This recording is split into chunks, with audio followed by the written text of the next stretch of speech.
السلام عليكم، ازيكم عاملين ايه؟ الفيديو بتاع النهارده ان شاء الله هنعرف فيه ايه المقاسات اللي مطلوبة عشان نعمل باترون زي كده. الباترون ده باترون بنطلون بيجامة او بنطلون ستريتش مثلا، سيدات خلاص.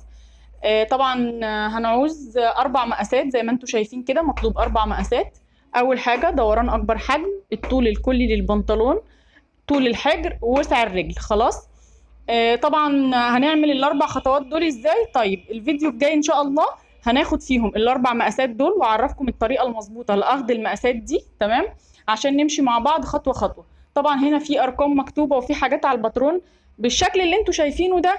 احنا ما نقدرش نفهم حاجه غير لما نعرف الحاجات دي جت ازاي واتقسمت ازاي واترسمت ازاي عشان تطلع لنا الشكل اللي انتوا شايفينه ده، تمام؟ ده ان شاء الله اللي هتشوفوه في الفيديو اللي جاي.